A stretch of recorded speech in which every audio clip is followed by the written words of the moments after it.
Everybody, it is 12 o'clock on Wednesday, July 15th, 2020. It's an absolute pleasure to be joined alongside, as usual, Gavin Tony. Gavin, it's great to have you on, man. We're on our third day of the week here in week 6. Very excited for today's show. We have a lot to break down, a lot of breaking news as well as of recent, which is nice because it's great to have some sports back again, keeping the daily countdown going. We got 7 days till the NBA's first practice game. We have 9 days until the Phillies' first game. And then about 2 weeks, give or take, until the Flyers' first game. So sports is coming back. More to discuss. Today we're going to be talking about Jason Peters returning as the potential right guard. The Philadelphia City Council announcing that they will not be having any fans in the stadiums for this season, at least until February, which obviously takes away from pretty much every major sport that we're playing in, at least until next year. We're also breaking down a few other fascinating things as well. But first of all, Gavin, how you doing today? I'm doing great, and yeah, it's a lot to talk about. I was actually in Costco's when a guy broke the news to me about it. I had no idea, and about the Philadelphia Council's decision. So I'm ready to get after it. How you doing today? I'm doing good. Definitely, it's third day of the week. I'm really excited to be on. We are halfway through the month, continuing to keep it going as we do progress and as schools to begin to discuss their opening plans. Gavin, we're going to have to decide off the camera, figuring out what we're going to do for our show, how we're going to continue it. And then again, as usual, we are going to be continuing our donations, and we're also going to be getting a website up, hopefully get some blog writers. So if anyone's out there interested in potentially writing for the More Than Philly Sports website, please let us know. We'll definitely be interested in talking with you. You can email us at morethanphilly@gmail.com. We'll continue advertising that as we begin to unroll with the website and continue from there. But other than that, Gavin, you ready to get started? Heck yeah, and check us out on Instagram too. Big things are coming on there as well. Definitely. So let's get started with it. Again, we're talking about kicking off today. Breaking news this week. Brian Baldinger announced that expecting some breaking news this week for the Eagles. We thought it was going to be Jadeveon Clowney or Jamal Adams, but it was Jason Peters. No disrespect to the bodyguard, one of the greatest right tackles or left tackles, of all time. We know that Brandon Brooks out with an injury. We know that this was one of the possible discussions that we've had, internal or external. And so I personally voted for Matt Pryor. I trust the depth of our O-line. I value getting younger. That's one thing Howie Roseman made very clear. But they still went ahead and they brought Jason Peters back to go to the right guard spot. There's a lot of contested conversation there. Some people say it's too hard to switch over. But it's a very fascinating decision by the Eagles organization. It's not a surprise in reality. I think it's a rather predictable decision by the Eagles. So, Gavin, I'll let you voice first some of your general thoughts. JP, coming back for another season in his Hall of Fame career. Well, first off, I'm happy he's back because I think he should retire in the Eagle. I think he wins his first Super Bowl here as an Eagle. I know he wasn't drafted by the Eagles, but he ended up here. My initial first thought was, oh, great, he could teach the younger up and coming offensive line that we have, left tackle to be exact, how to work and maybe some other things on and off the field, how to handle yourself. Then I heard the right guard position. I was a little bit shocked. Zach, I'm not gonna lie, I was a little bit shocked because this goes from a guy that didn't have the best, but didn't have the worst year last year. I know false starts and holdings were a big problem for him on the end or the left side last year, especially the left tackle, because that's where he's from, the left tackle side. But I kind of like this idea. Look, you put it in between Jason Kelsey and Lane Johnson. They're not going to let him just get pushed over like that easily. I like this idea.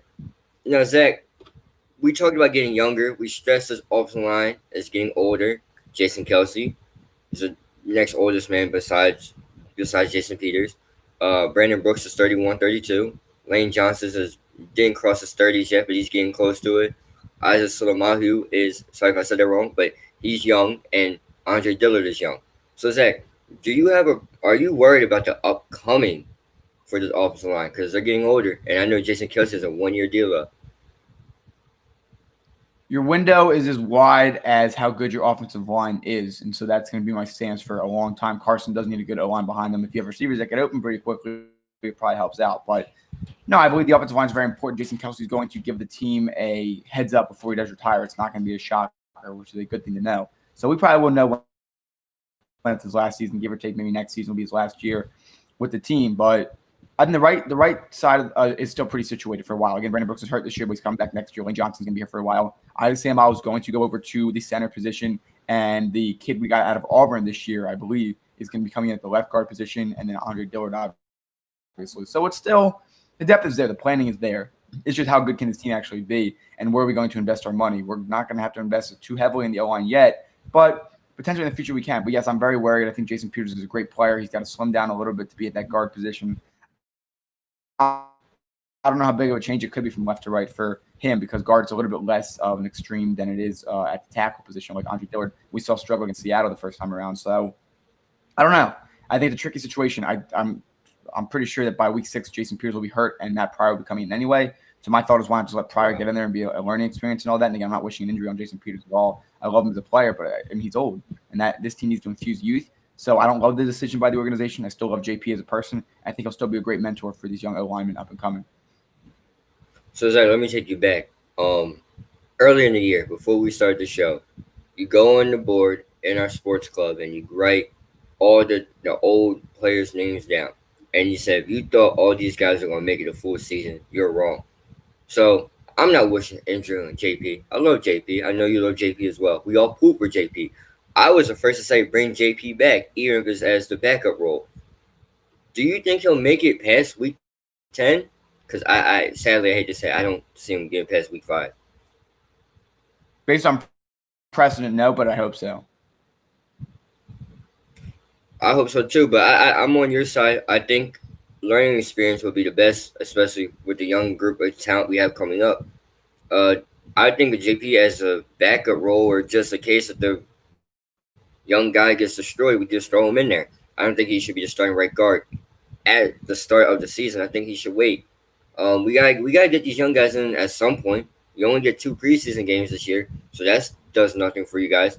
So Hallie or Doug, if you're listening to me, let's not throw JP in just yet. Let's try to wait to see who needs it the most. Whether it's Andre Dillard, whether it's Matt Pryor, or wherever. Let's not just throw him in right away. It's a good point. Val definitely getting the stamina up. The lack of preseason games is going to be a problem for the older players this year. That is for sure. So here's my question to you now to kind of twist it around. Do you think the front office lacks confidence in Andre Dillard, and maybe that's why they signed Jason Peters?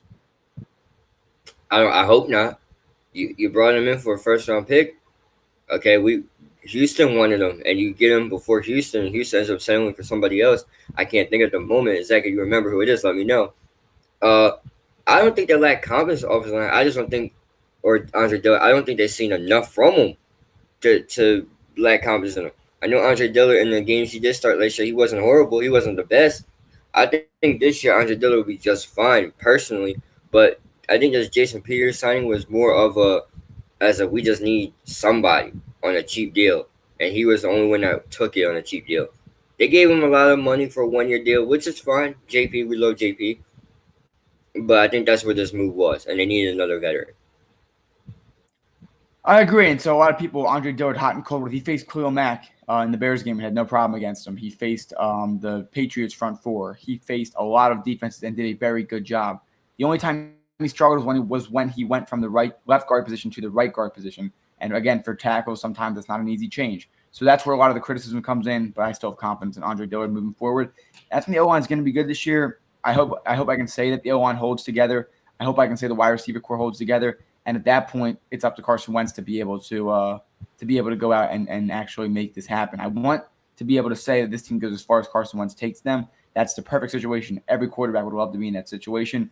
Unfortunately, there's too many question marks right now to solidify that. And the O-line is one of those issues right now, I'd say. I wouldn't put it at the top. I think that my priorities list goes the linebacker depth is a concern. That's number 1. Number 2, wide receiver concern. Number 3, secondary concern. Number 4, I'd probably go quarterback concern for the injuries. I think I love Carson Wentz. I've made that very clear, but that's definitely a concern. And then number 5, take running back, obviously. And then finally, very deep down the list, the front 4 is great. I'm not even going to have to get into that. But that's my list of concerns right now. The line definitely sits up there. Yes. So you talked about quarterback concerns. Will we see Jalen Hurts at all this year? My goal is 13-2 going into Week 17, and Jalen Hurts plays in that game. So you hope we don't see Jalen Hurts before Week 17? As the starter, no. Perhaps to do some Taysom Hill stuff, yes. Okay. But to answer that as a starter, now. Okay. Again, I mean, it's not like people say Carson Wentz is injury prone. He's really not. Injury prone means you have chronic injuries. Marquise Goodwin, Deshaun Jackson, those are chronic injuries. Those are injury prone guys. Nothing against them, but Carson Wentz went into the end zone and had two guys collapse on him. Of course, your ACL is going to tear from something like that. I wasn't He had lucky a too, pretty by the way. bad back fracture, which in my opinion still cover up for not for rushing him back from the ACL. And then last year, concussion. A lot of players face it. It was just really bad timing. In my opinion, Carson Wentz is not injury prone, but I think they did bring in Jalen Hurts to do some of the reckless things that Carson likes to do, but knows that he can't do because sometimes he just hasn't been lucky.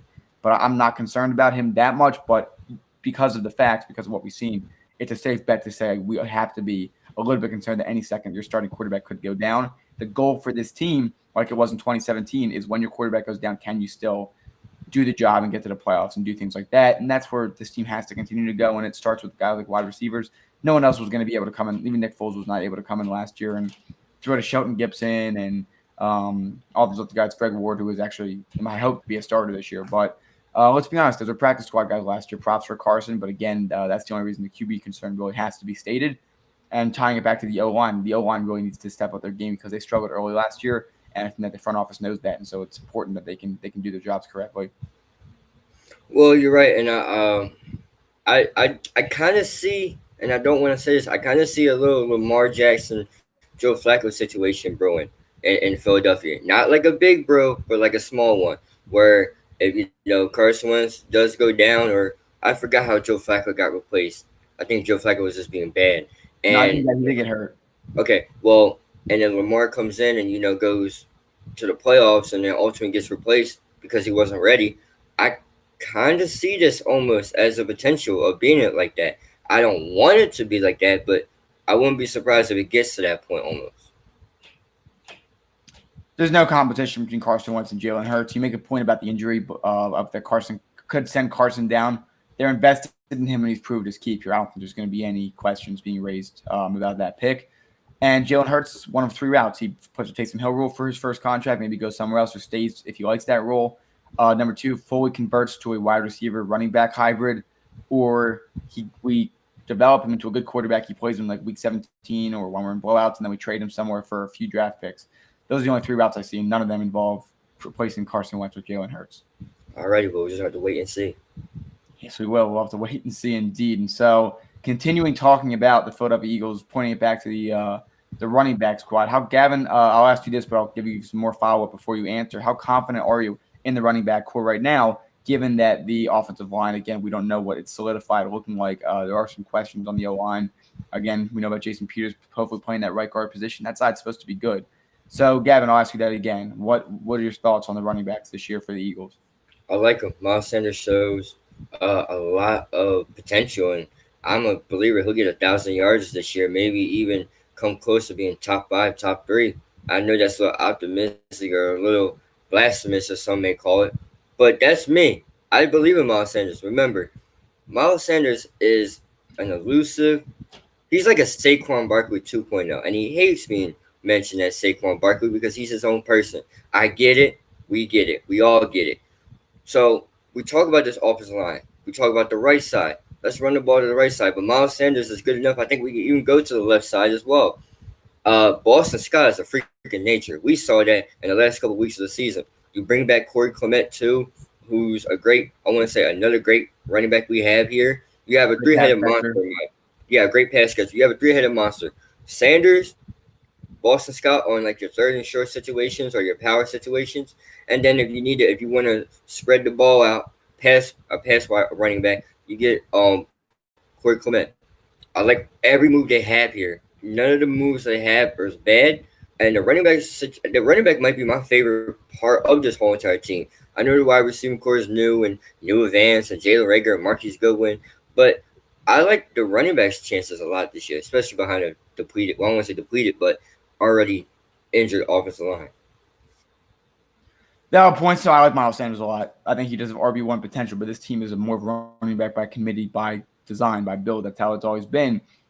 I love Jordan Howard. I think he was a great player here. I think he Yeah, unfortunately was hurt, and well, it allowed Miles Sanders to show up a lot. But when it comes to the Packers game, where they really balanced each other out, and I mean, I love the Jordan Howard Miles Sanders backfield. Unfortunately, Howard then decided to go to Miami. We weren't going to pay him a lot of money, so Do you think the Eagles are going to not be happy not having that kind of power back that they really need sometimes, or do you think that we're not going to have a problem with that? And maybe a guy like Boston Scott could replace them, or even Elijah Holyfield, who was with Carolina's practice squad. We picked him up last year as a similar kind of running back. He'll probably dress for most games. You'll probably get 3 or 4 backs depending on if Corey Clement can also stay healthy. But no, Gavin, do you think that we're going to miss out on that power back opportunity that we have with Howard? We are going to miss out on some things, and the one thing that separates Boston Scott and Jordan Howard, yeah, well, obviously is size, but Jordan Howard is also a game changer as well. Jordan Howard, I remember the Bears used to give Jordan Howard the ball 25 times. He'll only have like 102 rushing yards and 3 touchdowns, and he'll beat teams off that where whoever the quarterback at the time was, I think it was Mike Glennon or anybody, would have no problem winning the game because he doesn't have to throw the ball. Miami got themselves a steal, and you guys saw it in the game. Zach, you saw personally or in person in Green Bay what Jordan Howard can do. I'm not going to say Boston Scott is huge shoes to fill. Boston Scott can fill some of the shoes there, but I think missing Jordan Howard is going to be a big piece. 3rd and 1, 3rd and 2, things like that are going to be a struggle for this team. Ron Jaworski tweeted it during the season. After the Vikings loss, we talked about a lot of decision making on running the ball. The Eagles ran the ball more than 50% of the time on 3rd and 3 or shorter. That went down to like 8% this season. So even with a guy like Jordan Howard back there, I think that Doug Peterson's play calling confidence is also a difference.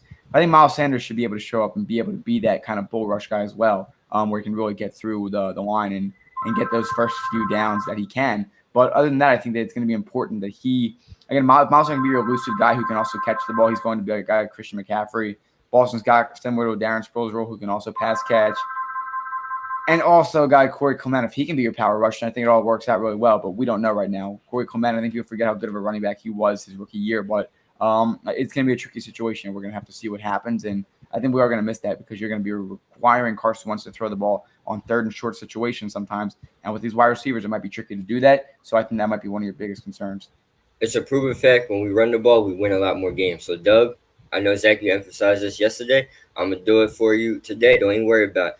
Run the ball. Let's run the ball. I know the offensive line is already hurt, but run the ball. Let's see where it gets us. Those last 4 games last year, they ran the ball more than 25 times when they won every game. Yes, sir. Kind of ironic. And even funnier than that, Carson Wentz was in against the Cowboys his last game 2 years ago. They ran the ball like 8 times. The week after, with Nick Foles in, they ran the ball like 28 times. So the running the ball is the only X factor you have. Allow Carson Wentz to do Carson Wentz things like the touchdown to Miles Sanders in the back of the end zone, or the Matt Collins one where his knees were almost touching the ground against the Falcons. Let Carson do Carson, but you got to have the rest. You really got to get everything else functioning and working. But those are my final thoughts as far as some of that with the Eagles situation.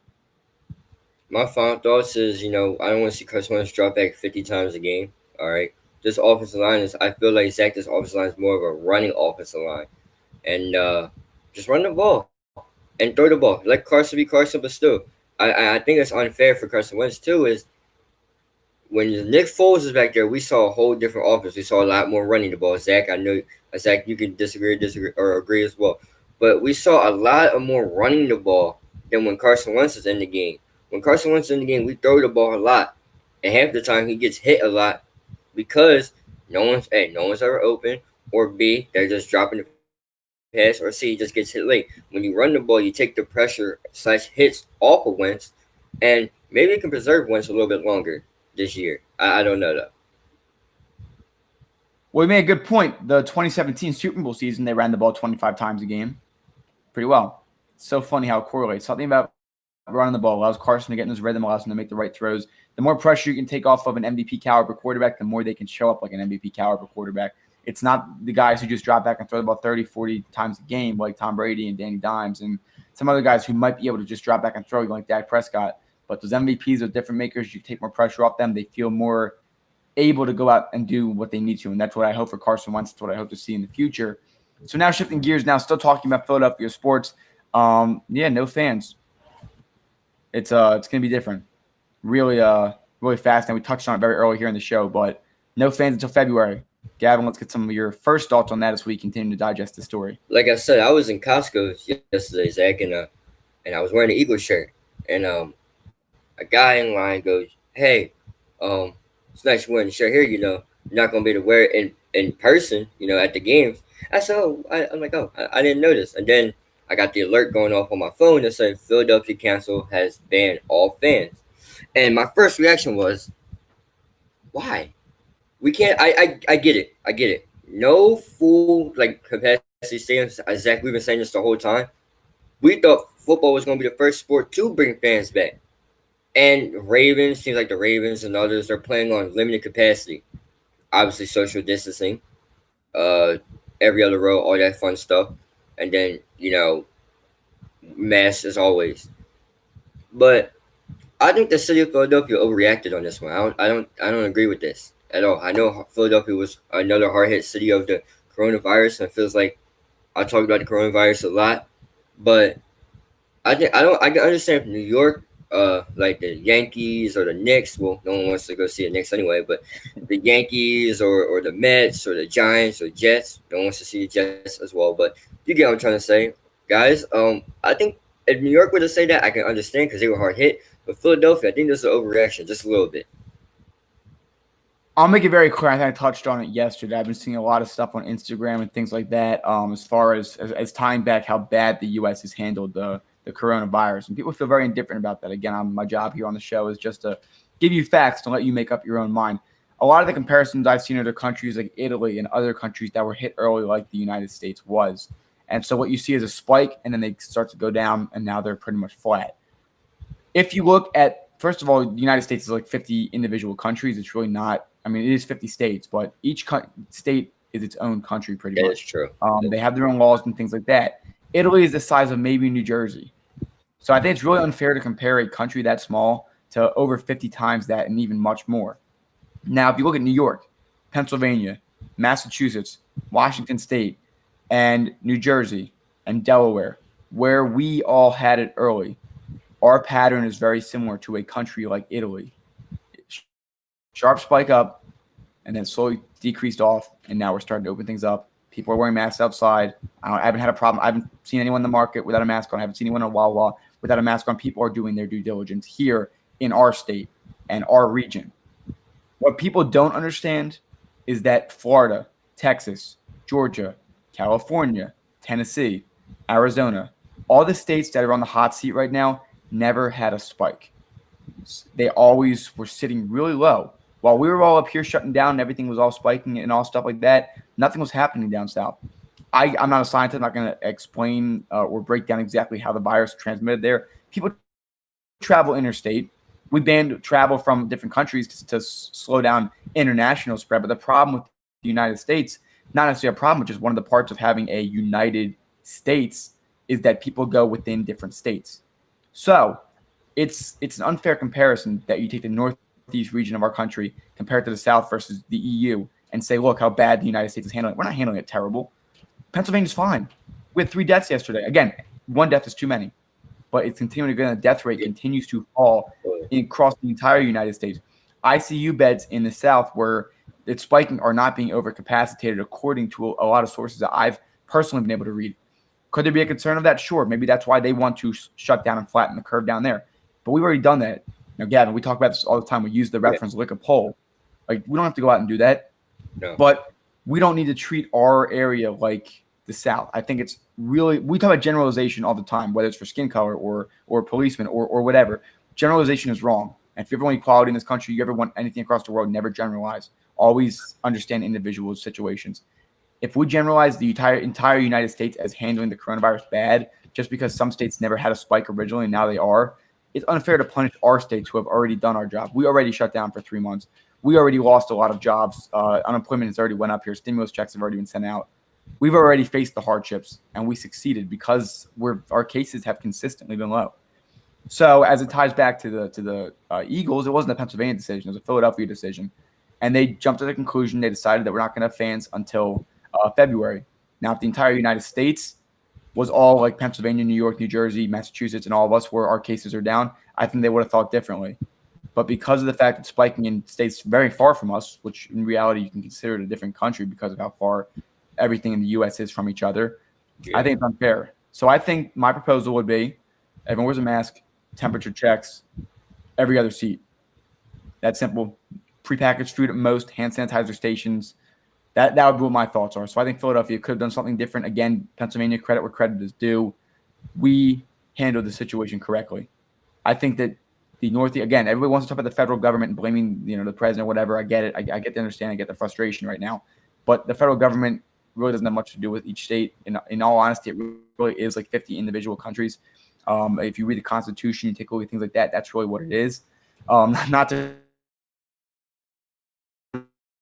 really sound like a history teacher or anything, but Pennsylvania and California are different. Different governments, different organizational structures, different situation with the coronavirus, different unemployments in different states, different factors like that. For example, in Wyoming, which never was really hit hard and never spiking, why should they be shut down the same way that New York was? Our goal of shutting everything down was to flatten the curve in states that were spiking to prevent overloading the hospital so we can save as many lives as possible. We succeeded at that in the North. Again, the South is continuing to have their own problems. They're going to get through it too, like us. Again, we don't want to do anything that openly encourages more virus spread. But I still think it's possible to have a football season, especially for states like us in the North, where you can have face masks and you can do things like that and have a football season with fans. So those are some of my general thoughts as we move forward. And again, it's not. I can sit here and say it's as a selfish perspective, I can't go and watch football games in person. Like I mean, that's a privilege in my opinion to be able to go and do that anyways. But I think that at the same time, it's okay to say like, okay, it's a good pastime to have. It's fun to go to the game. It's fun to have fans there and things like that. But we do understand the threats, and unfortunately, up here in Pennsylvania, New York, again, states that had spikes early on and a lot of deaths early on, we are doing things correctly, opening up correctly, and again, wearing a mask is one of the key factors as a part of that. So those are some of my thoughts on Philadelphia deciding to postpone any sporting events until after February, which would be about halfway through the Sixers season next year.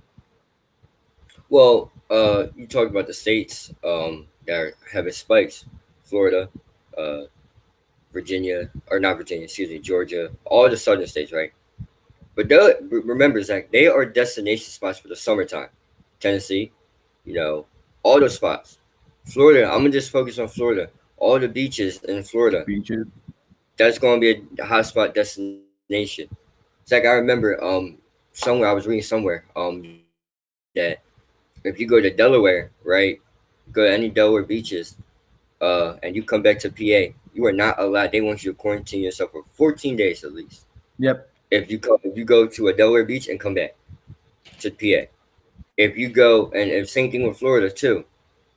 But notice how the northern states, the New York, the PA, the Massachusetts, the states you name, they're not, they're not really destinations for the summer. You know what I mean? Like, think about when you come to, if you were to go to New York, all right, New York City, obviously, but New York City already had their problems. They figured their stuff out. Everybody's wearing their Right. They masks. all had their spikes and everything. But I Yes, get what you're saying. So I mean, like you mentioned, it's warmer here. I think it's just I can't really break down the logistics behind it, but in this kind of situation, it seems like it has to get worse before it gets better. And the South states never had it worse. So it may have been inevitable. I wish I could say differently. I mean, if every state shut down their well, borders completely, maybe it'd be a different story. But that's the thing about our country. Interstate travel is, like you said, very popular. Florida, popular destination spot. In Arizona right now, it's kind of like their winter because they're all inside because of how hot it is. In California as well, I'm not really quite sure the cause of their spike, but I mean, it's part of it, and I same hate to thing. say it because it involves people dying. And trust me, one thing I read online, it's like with things like even racism or the coronavirus, people really don't believe it until it affects them personally. I think that could be true in some situations. For me personally, I have never, no one close to me, fortunately, has contracted the coronavirus that we know of. It doesn't mean that I'm not taking it serious. I don't think it's a hoax. I don't think it's. I also don't think that it's the worst thing that can happen right now in the country with a lot of what's going on in reality. But I think we still should be smart and we still should be safe. But let's acknowledge and celebrate the progress that the states that did have it worse very early on did. Fortunately for Florida, fortunately for Georgia, fortunately for Texas, we have more data because of what happened here, the same way that we would have had data if China actually was honest in the beginning and talked about the virus. But we knew in Italy it spiked, grocery stores were still open, everything else was shut down. About 3 weeks later, we had it, and now about 2 to 3 months later, the southern states are starting to have it. I think it's just part of the process. We're hoping that we can continue to recover whatever it takes here in the United States. We're going to do whatever we can to help prevent the spread unnecessarily. But at the same time, we cannot stop living our lives. But I think that for states like Pennsylvania, we're in a better situation right now. And I want to thank the health officials of our state for doing such a great job. And I hope that continues and we don't have a second wave or a spike. And as always, frontline workers always appreciated for you we have to do our jobs as civilians to wear our masks and do our jobs, but also go back to doing what we have to do to keep our families fed, to keep the economy going and things like that, because that's also equally important. I'm gonna say it again. Please wear your mask. Practice social distancing. I know it sounds crazy. Did you know, Zach, that a sneeze actually travels up to more than 6 feet? Yep. So I don't know if 6 feet really works, but that if you have your mask on, it shouldn't matter. Remember, be respectful to others. Remember the others around you. Some of the elders, you never know what people have. Some people, they may look young, but they could have a really bad immune system. Just be mindful of the others, and be thoughtful of others. And be thoughtful to your own people as well, your own family as well. We're all in this together. This virus is not a side. It may seem like it is, with everything else going on, but we're also united in that way as well. And we're united versus the fight for COVID-19. This virus isn't going to go away, but if we do our part, we can do it and play our roles. We can definitely overcome it and learn how to manage with it and work with it. I think we should probably start offering more than Philly sports talk show face masks. So I'm going to have to figure out a way to get that orchestrated. I'm actually going to make some designs for them later and share them with you all. Well, maybe we can donate to an organization that is supporting the coronavirus efforts as well. That'd be a great idea. So I just came up with that on the show here. We're going to have to go forward with that and maybe come up with some ideas, wear them beginning of the show, a little reminder for everybody. But yes, again, thank you to frontline workers. You're the real heroes. But Gavin, any final statements on this before we move on to the next segment? Back to the mask, because that's actually a genius idea. I know a lot of people that don't really care for like the regular masks, the ones that go over their ears. So we can find something that goes, pull it up. That might be it. We'll have to try it then. We'll take a look at it. We'll have to work on that during our Friday special. We'll have to share it with everyone here on the show. But I think that'd be a great idea. Yes, sir. Yes, sir. Alrighty, and now we're going to continue talking on the NFL here, starting with the franchise tag. Today is the last day to make a long-term deal. According to a lot of inside sources, it seems Dak Prescott will not be signing a long-term deal. He will be playing under his franchise tag, making $31.15 million this year. Derrick Henry as well, playing under his franchise tag. Gavin, let's start with Dak Prescott. What are your thoughts? Well, if anyone thought that Dak was going to get a deal today, not happening. Adam Schefter, I appreciate the report of something I already knew. Zach, you knew the same thing. Listen, I'm getting to the point where I'm happy Dak took $31 million before. If you guys remember my stance, I think he deserved a deal. But Zach, I was looking over the numbers and versus defenses that were in the playoffs. He doesn't show up. He doesn't. He's not good. He's not good. He's not good versus players or versus defenses. He does the basics well. He reminds me like Daniel Jones. They do the basics well. Good fantasy quarterbacks against bad defenses. You drop back, can make your basic completions. You don't do anything magical or spectacular, but you do the basics. The reason it worked his rookie year, Ezekiel Elliott, no film on him or Dak, and Zeke was doing great. Best O-line in the league, fantastic defense. Dez Bryant, you have a whole bunch of different factors around you. You have a young Blake Jarwin. You have Jason Witten still. That's why they did well. I said it before, Gavin, I'll say it again. You do not pay top 5 quarterback money to quarterbacks that can't throw the team on their back. Nothing wrong with it. Nothing wrong with having Zeke. Nothing wrong with having Amari. But you don't deserve top dollar because you can't carry the team when those guys go down. That's a fact at this point. I think Dak could win a Super Bowl. Reminds me of Kirk Cousins. Reminds me of perhaps what Daniel Jones could be. He can drop back and do the basics. Can't do much more, so you're going to need a supporting staff around him. Therefore, you need more money allocated for those other players. So if Dak is smart, if he can prove himself this year and magically somehow become a guy who can throw the team on his back, maybe Jerry Jones will pay him. But I think Jerry Jones knows that. I think they're smart about it. I think it's a great decision by them to keep him on the franchise tag and not commit too much money to him because you already are paying $90 million to Zeke and you're already paying a lot of money to Amari Cooper because you need your quarterback to do well. Again, I think Andy Dalton would do just as well as Dak Prescott if he had this opportunity, given the O-line, given the weapons around him. Well, also, I want to make this point. Like I said, he doesn't do well versus teams above 500. Like the same story about Kirk Cousins. Kirk Cousins one win last year against teams above 500, and that was the Eagles. One, and that was before the Eagles became over 500. Or excuse me. Well, yeah, that's when they also had a lot of people as well. But this is the same story about Kirk Cousins. Kirk Cousins can't beat anyone that's above 500. He really can't. Dak Prescott has one win. He went on Monday Night Football. Listen, but he has one win and it's versus the Eagles over 500. You lose to the Bills on Thanksgiving, which made my food even better. All right, you lose to the Eagles, who were didn't look like they needed to be in the playoffs, so they made it, and we made it somehow, some way. You lose to the New England Patriots. I can't remember the score at the top of my head, Zach. If you can, please help me. And you got it? I don't have it, but it was a at least 2 possession game, and Amari Cooper was shut down by Stephon Gilmore that game. But the Eagles lose to the Patriots by just a Nelson Aguilar drop. So Dak, Classic. classic, yeah, classic drop. And then so I gotta look at it, I'm like, well, Dak, who have you really beaten? You didn't beat Aaron Rodgers. You haven't beaten Aaron Lost to the Rodgers. Bears too. Lost to the Bears. You lost to a Teddy Bridgewater Saints team. You also and you also lost to the Bears as well. Yeah. And you lost to the Jets, which was so funny to me because I know a Cowboys fan. Zach, you know this Cowboys fan as well. And he didn't want to talk to anybody for the rest of the week. So Dak, now I'm thinking about it, and I've been on your side for the longest, especially when it came to your money. No, you don't deserve it. You don't deserve it. Not at all. You don't deserve it. So, Zach, let me ask you this question. What if you were Jerry Jones? Let's say you got paid Dak Prescott. What would you really give him? And I'll tell you mine. No more than 31 million. I like where he's being paid right now. You think 31 million? 31 million at most. After the stuff I'm seeing, I think 2 times. After the stuff I was seeing from Dak Prescott over the years, I think he might be a $28 million type quarterback deal. And I hate saying that because I love when people get their money and when they deserve it. But Dak, you got to go out here and beat these playoff teams. You lost to the Jets this year. You lost to the Bills this year. You lost to the Patriots by 2 possessions to it. And the Eagles, a depleted Eagles team, lost them by Nelson Aguilar drop, which once again isn't really surprising. So, and you lost to a Drew Breesless Saints.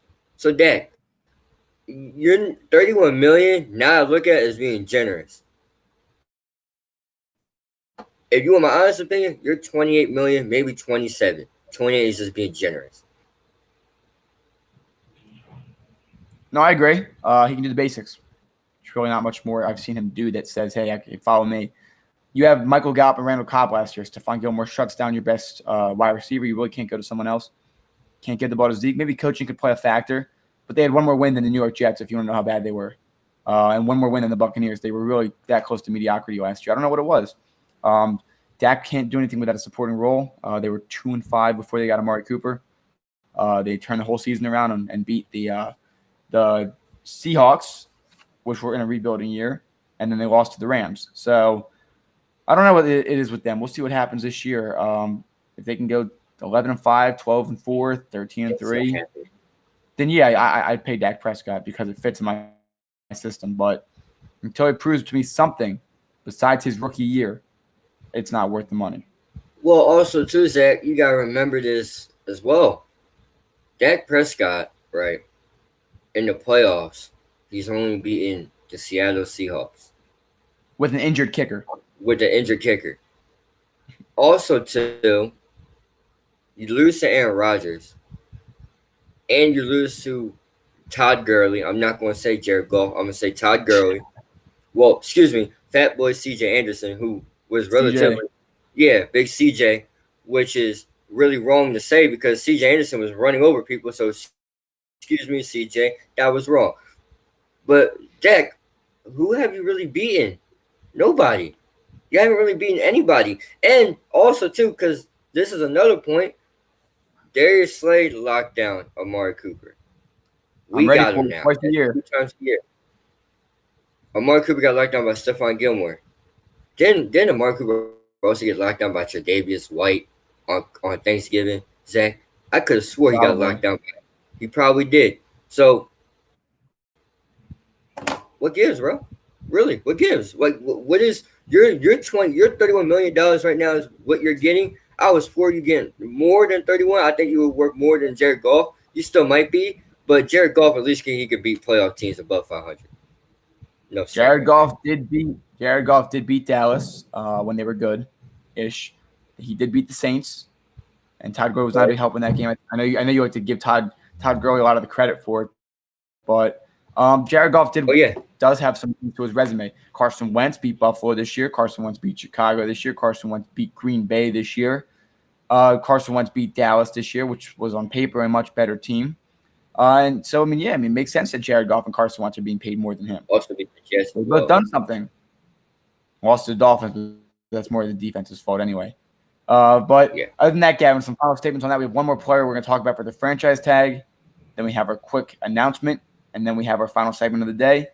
But Gavin, Derrick Henry, let's get on to it. Zach, I know you feel differently. I know you don't believe in paying running backs. You think a running back shouldn't be the top paid, and I don't think Derrick Henry really cared to be the top paid runner because that would be $100 million. But it's wrong to say because Derrick Henry is the reason why they made it all the way to the AFC Championship.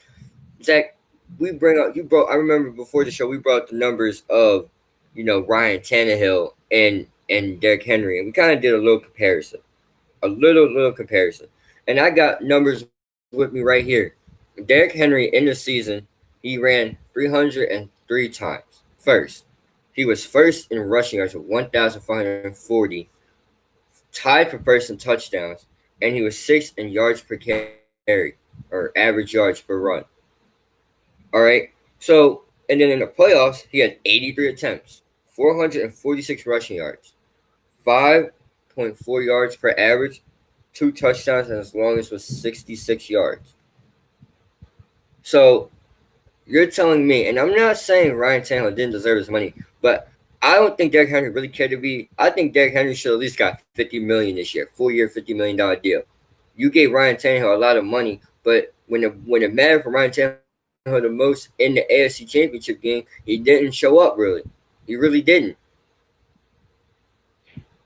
Well, it's definitely debatable. My argument is that the running back shouldn't be paid first. You've now paid Ryan Tannehill. I think it's appropriate to pay Derrick Henry. If I did have to pay a running back, it would be Derrick Henry. It wouldn't be a lot of money. It'd be, 5-year, 30, 40, maybe most $50 million deal. Me personally, I don't think quarterbacks should make any more than 30, but I think my entire numbers are skewed lower than what the average pay is. So it's not disrespected at running back. It's just how I personally feel that a franchise should be run. But with that being said, Derrick Henry definitely helped them a lot. But people forget. There's a reason Marcus Mariota was benched and Ryan Tannehill got paid. He felt confident enough in him. He had a deep shot against the Ravens. He had a really nice touchdown pass, really threatened the needle to one of his tight ends in the Ravens game as well. Yeah, Derrick Henry did a lot for them. They took a lot off Ryan Tannehill's shoulders. When you take that much off Ryan Tannehill's shoulders, he excels.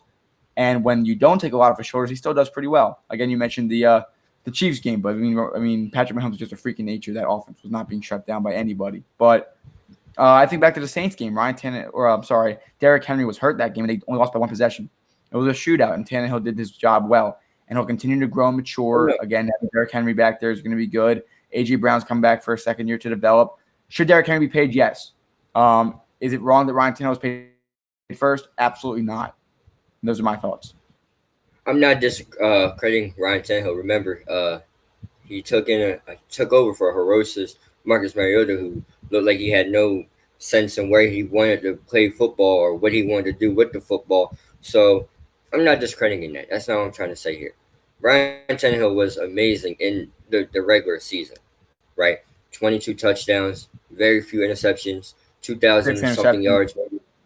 Yeah. And 117 passer rating. Yeah. So, and only like 200 attempts, 250 plus attempts, I think. So back to that. Ryan Tannehill deserved his money, but I'm saying, but for this man, Derrick Henry, to be playing under franchise tag this year, where's his money at? Remember, in the Patriots game, Ryan Tannehill did not look the best either. What did they do? They ran the ball down the Patriots' throats, and then Tom Brady throws a glorious interception that would ultimately get him out of New England. Next game, Ravens, like they said, they underestimated the Titans. What happens? Derrick Henry happens, and he runs over everybody. Next game, Derrick Henry gets kind of contained. You're playing from behind. You can't run the ball when you're behind because it takes some time. So what do? You got past the ball. What happens? They lose. That's the regular season is a big part because you got to get to the the playoffs. But remember, the AFC South wasn't nothing to really cheer about. The only two contending teams was the the Titans and the Texans. You could say the Colts here and there, but the Colts sometimes they look good one day and then look horrible the next. So I'm not even going to consider them. And Jacksonville has their own problems that they need to deal with. So Zach, what I'm trying to say to you is like, yes, I'm not discrediting or saying that Ryan Tannehill didn't deserve his money, but I think Derrick Henry should have got his money this year as well. That's all I'm trying to say here. We'll see what happens. Doesn't seem to be stirring up too much drama in Tennessee. Hopefully, he has that win first mentality. I think they could potentially be another team to attack next year, and it doesn't shock me if they win the AFC South, given the situation with Houston right now. Other than that, Gavin, any final thoughts before we get into our final segment of the day? Pay the man. Pay the man. And we'll see what happens there as well for the NFC East. Ezekiel Elliott making a lot of money. So we'll see what happens given that situation, especially when you have to pay Dak and Amari. Right after this, we're breaking down some more of life in the bubble for the NBA. All of that right after this.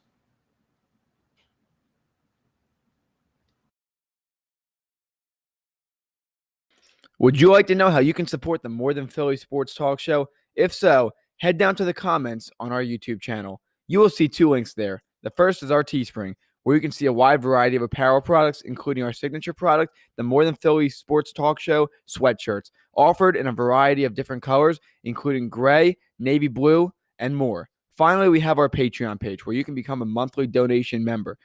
10% of all donations go towards an organization of our viewers' choice. We hope that you enjoyed today's episode, and if you can't donate, that's okay, because you can always share this. And again, this month we are going to be donating to a foundation supporting minority entrepreneurs and funding their businesses. We will have an intro video for you tomorrow to learn more about it. It's a great organization. Again, one thing Gavin and I talk about a lot, big supporters of entrepreneurism, really working hard in your passions to be able to do what you can do. And it's one of the great ways to really help in this country. And so if I think being able to support these groups that are maybe underappreciated or maybe not looked at necessarily by banks or maybe don't have access to that kind of working capital, it's a great opportunity for them. Again, same way to support as always on our Teespring page, on Patreon, and then hopefully soon, Gavin, some More Than Philly Sports Talk Show face masks as well, which maybe we'll have to wear on the show. We'll do an outdoor edition. We'll do it live from a grocery store, supporting our frontline workers, and we'll get some of them on the show. We'll get our masks on as well to show our support. So we'll get some. I think so, definitely. Oh yeah, no, I'm in for sure. This is a great foundation that we're going to donate to. We just want to keep pushing and motivating the younger generation as well. Hopefully they can do the same, and also to help out the business owners as well, and keep giving them pushes as well. We want to see everybody succeed in this world. I agree. And so, I mean, one thing that we always value is you as a person, personal responsibility, digging yourself out. We know the current situation in the country. We're well aware of a lot of what goes on given the situation. There's no better way to really support than helping people in pursuing their dreams. And it's great. This group really specifies and focuses on some minority entrepreneurs, which is a great opportunity for them. So we're really excited for this month. And then we are going to continue looking into other foundations to donate to. Again, suggestions, always let us know. Next month, we're looking into a few different ones for potentially cancer research and then autism research after that. So a lot of great stuff to come as we continue on the show. Again, even if you can't support us through donations, you can always share this. We're currently talking to an Instagram page to partner and potentially bring them on the show to watch as well. So it should be exciting. So a lot of exciting things coming up. So keep looking forward to it. We appreciate all the support that we've been getting from day one, and we're going to keep moving forward with it. Follow us on Instagram as well. Big things are coming soon, and we're getting someone huge to help us on our Instagram page to keep the content rolling on that side. So just follow us. Just stay with us. So let's get to it, Gavin. Life in the bubble. We have a couple quick things we're going to run through in the next 11 minutes. Kawhi Leonard has officially went down to the bubble. I believe he was out for some personal issues, but going through his 3-day quarantine, he'll be admitted with the team fully this week. Again, we talked about the Sixers yesterday. Ben Simmons playing power forward. I actually played with them in 2K last night. Had some pretty great success. Blew out the Boston Celtics, so I'm very excited. But there were fans there. It was a home game, so maybe that's why. But no, it seems like the bubble. Taco Fall was seen riding his bike yesterday. Boban and Luka practicing together. Tobias getting a little jealous of Boban, leaving him hang out with some other people. It seems like there's a fun story being written. It seems like guys are really enjoying it for now. Again, time's going to get longer. You're stuck in a bubble. If you do go out of it, you are going to be forced to quarantine for 14 days. Again, that's not a punishment. It's for safety. So with that being said, Gavin, what are some of your thoughts now as we progress? Again, we still have about a week and a half or so until the actual games start. But perhaps some more thoughts. I know you've been very pessimistic about it. Maybe not pessimistic is the right word, but realistic about some of the situations. And I definitely appreciate a lot of your views. But I'm curious to see if it's changing at all as we continue to progress. First off, I want to say James Harden also arrived last night in Disney, so he will be 3-day quarantine and will be with the team at the end of this week. My thoughts, concerns have been downgraded. All right, they were level threes, so now level ones. Everybody's enjoying themselves, but like I said, only one player so far has tested positive from the bubble. I forget what his name is, and then obviously he's left the bubble. It's a sadly, it's a Brooklyn Nets player. You guys can't catch the break. I'm sorry, Brooklyn. Brooklyn stand up, but look, and we don't know if he's going to rejoin the team or not. But for me personally, I think the bubble is from what it seems to be great. Matisse Thybulle, or an NBA player, said it's like a island of jail or something like that. It's a desert or a paradise island or a paradise jail or one of the phrases, and it really is. It really is. But I think honestly, as long as these guys are healthy and safe and they're treated, remember these guys are human beings, not players. They're players as well, but they're human beings at the end of the day. As long as their mental happiness, because we can't forget about that either. The mental happiness in them, they're happy, they're being there, and as long as they're having fun and everybody's safe and everything, I have no problem with the bubble anymore. But my concerns will still last. Once one person gets it, and it's kind of like a chain reaction. One person gets it, it's like, oh, well, someone else gets it, then another person gets it, then the person that doesn't have it is like, well, I want to go home before I get it. I think there was an NBA player that did leave the bubble. I think he just gave up on it. But you never know, Zach. That's always been my problem or my thoughts and my concerns. So I'm gonna stick with my concerns. And another thing is, Zach, I want to point this out, and I want to get your thoughts on it too. Is what if the bubble, right? Because there's a lot going on in Disney. You got the soccer's there, the workers are coming in and from, and then you got the players there.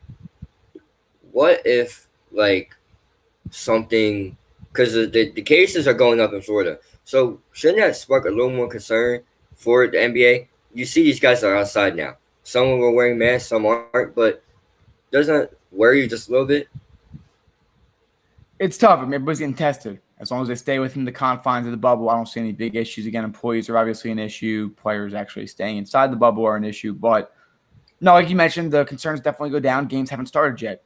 Perhaps it might get boring for the next few days for some of these guys. Their patience might be tested. But I think once games start, they're going to be fine, unless they suck, in which case it's not going to be a great situation for them. I'm curious, though.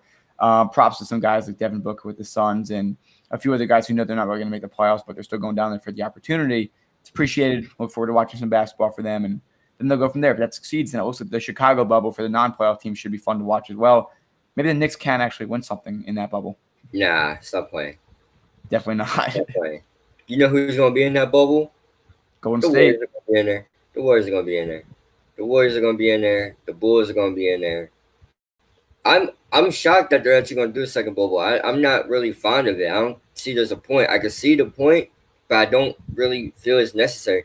Yeah, you want to get the young teams some more experience in playing and stuff and all in development time, but I don't see I the think it's a point. good. I think it's a good opportunity to get experience for them because for them they've been off since March, and they go from March to December. That's almost a whole year of not playing basketball organized professionally. That is, for these guys, they're going to be playing till October, so it makes sense to not start till December. So I think it is a good opportunity for them to hopefully play for a few weeks, a few tournaments, not away from home for too long. If the bubble in Orlando works, then you have a tested, proven method of how to prevent the spread of the virus in the bubble. But no, it'll be fascinating. We'll have to continue touching on that as we progress. I'm interested to see. I know the Knicks are still going to disappoint New Yorkers like they always do.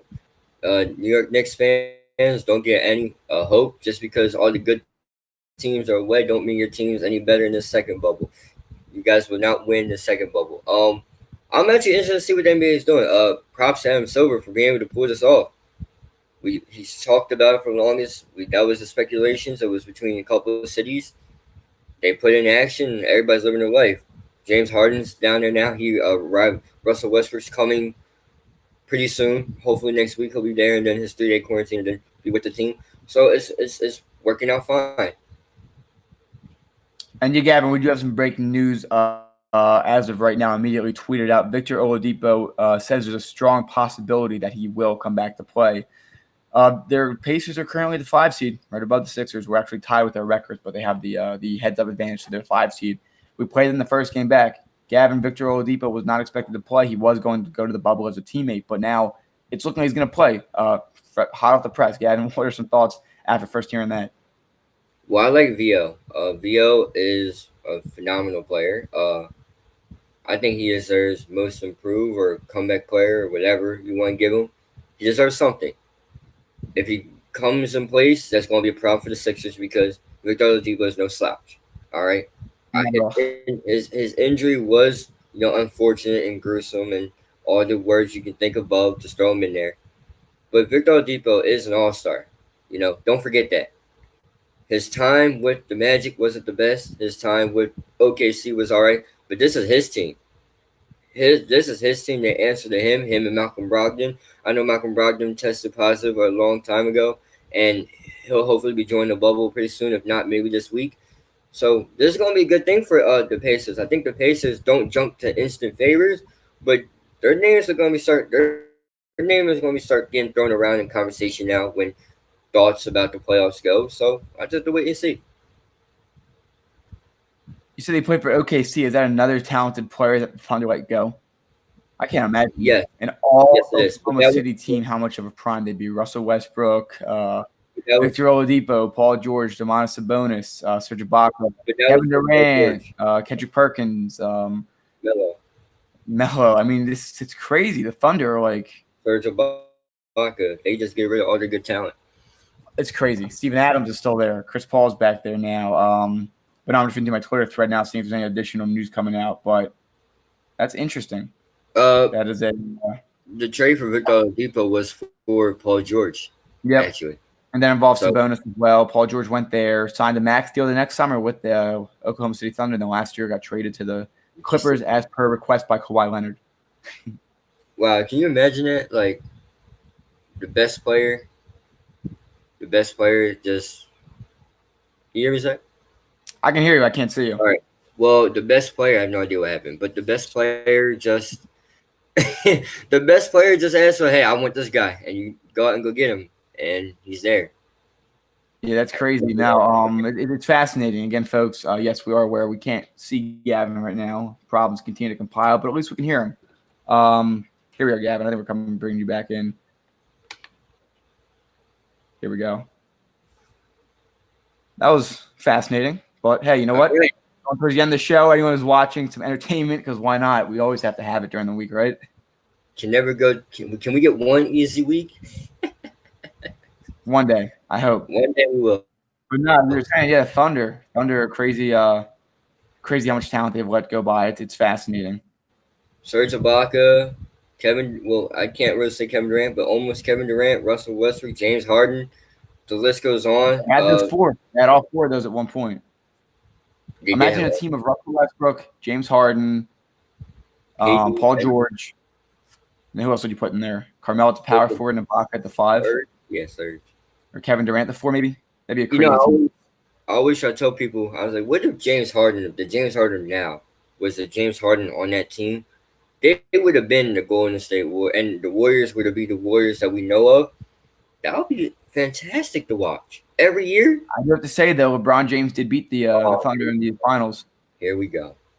It's not the GOAT talk, Zach. We don't want to hear about LeBron. I understand. But no, it's always fascinating. What could have been, they blew the 3-1 lead, and then the rest is history. The Thunder, that is, they blew the 3-1 lead to Golden State. Golden State then blew the 3-1 lead to LeBron James. But another conversation for another day. And then Kevin Durant joined them, and now the entire dismantling of the Oklahoma City Thunder. And despite all of that, they still have the same record as the Houston Rockets.